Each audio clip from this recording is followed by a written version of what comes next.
Retired कर्मचारियों के लिए सबरी है। केंद्र सरकार के रिटायर्ड कर्मचारियों की भी चांदी होने वाली है। पेंशन में सीधे 157% इजाफा होगा, यानी न्यूनतम पेंशन पाने वालों को सीधे 9,000 रूपए महीना मिलेंगे। जी हाँ दोस्तों, कर्मचारी और पेंशन धारकों की पेंशन बढ़ोतरी को लेकर बड़ी खबर सामने आ चुकी है। 7,500 रूपए नहीं बल्कि अब 25,000 रूपए मिलेगी पेंशन। देखिए नई गणना को। जी हाँ दोस्तों, निजी क्षेत्र में कर्मचारियों को राहत मिल सकती है। जल्द ही उनकी कर्मचारी पेंशन की न्यूनतम पेंशन की राशि में बड़ा बदलाव हो सकता है। एक ही झटके में पेंशन की राशि 7,500 रूपए से बढ़कर 25,000 रूपए हो सकती है। कर्मचारी पेंशन फंड में 300 से अधिक प्रतिशत की यहाँ पर बढ़ोतरी हो सकती है। यहाँ पर आप देख सकते हैं एम्प्लॉय प्रोविडेंट फंड ऑर्गेनाइजेशन यानी कि दोस्तों कर्मचारी भविष्य निधि संगठन ने अपडेट जारी करके आप सभी की पेंशन बढ़ोतरी के बारे में सूचित कर दिया है। जी हाँ दोस्तों, ईपीएस की गणना अंतिम वेतन पर की जाए। जी हाँ, कर्मचारी पेंशन योजना की गणना अंतिम वेतन यानी कि उच्चतम वेतन वर्ग के आधार पर की जाए तो इसकी बहुत ही बड़ी राहत मिल सकती है। कर्मचारी पेंशन योजना के तहत पेंशन पाने की शर्त है कि कर्मचारी भविष्य निधि में 10 साल तक का अंशदान करना जरूरी है। वही 20 साल की सेवा पूरी करने के बाद 2 साल का एक्स्ट्रा में वेटेज भी मिलता है। तो दोस्तों आइए समझते हैं कि सीलिंग हटाने से आपका कितना फर्क पड़ेगा और कैसे आपको पेंशन बढ़कर मिलेगी।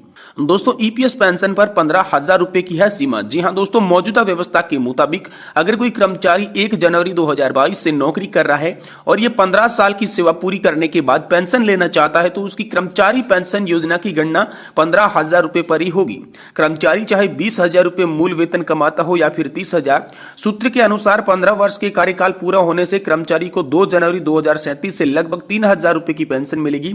अब पेंशन की गणना का सूत्र है सेवा इतिहास के अंदर सैलरी लिमिट, उसमें भाग देना है 70 का। लेकिन अगर पेंशन की सीमा समाप्त हो जाए तो उस कर्मचारी की पेंशन बढ़ जाएगी। देखिए मान लीजिए एक कर्मचारी की नौकरी 33 साल है और आखिरी बेसिक उनका 50,000 रूपए है। मौजूद कर्मचारी पेंशन व्यवस्था के तहत पेंशन की गणना अधिकतम 15,000 रूपए के वेतन पर की जाती है। तो वहां पर 15,000 रूपए के वेतन के आधार पर 35 साल की सेवा, उसके अंदर 15,000 से गुणा करके भाग 70 का लगाएंगे तो पेंशन सिर्फ 7,500 रूपए ही बनती है। लेकिन मौजूद व्यवस्था में अधिकतम पेंशन है, लेकिन पेंशन की सीमा जो हट जाए तो पेंशन को अधिकतम पेंशन के हिसाब से जोड़ने के लिए उन्हें 25,000 रूपए तक पेंशन मिलेगी। अब दोस्तों 25,000 रूपए पेंशन मिलेगी, इसके लिए आपको यहाँ पर 35 से 50,000 से गुणा करना होगा, जिसके अंदर यहाँ पर भाग 70 का लगाना होगा, जिसके बाद आप सभी की पेंशन यहाँ पर 25,000 रूपए देखने को मिल सकती है। यानी कि दोस्तों सुप्रीम कोर्ट में जो मामला है वो विचाराधीन है। सुप्रीम कोर्ट बहुत ही जल्द इसके बारे में बड़ा फैसला दे सकता है। 15,000 रूपए का लिमिट कैप खत्म कर दिया जाएगा और सैलरी एक्चुअल सैलरी के बेसिस पर आप सभी को पेंशन मिलेगी। यानी अगर आपकी सैलरी 50,000 है तो आपको 25,000 रूपए की पेंशन देखने को मिल जाएगी।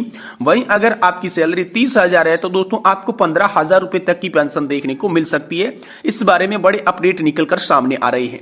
जैसे ही कर्मचारी पेंशन योजना ईपीएस 95 पेंशन सरकारी कर्मचारी राज्य कर्मचारियों से जुड़ी बड़ी खबर होगी, हम आपको तुरंत देने की कोशिश करेंगे। इसलिए आप इस वीडियो को लाइक करके चैनल को जरूर सब्सक्राइब करके रखें ताकि आने वाले समय में सबसे पहले आपको पेंशन धारकों से जुड़े अपडेट देखने को मिल सके।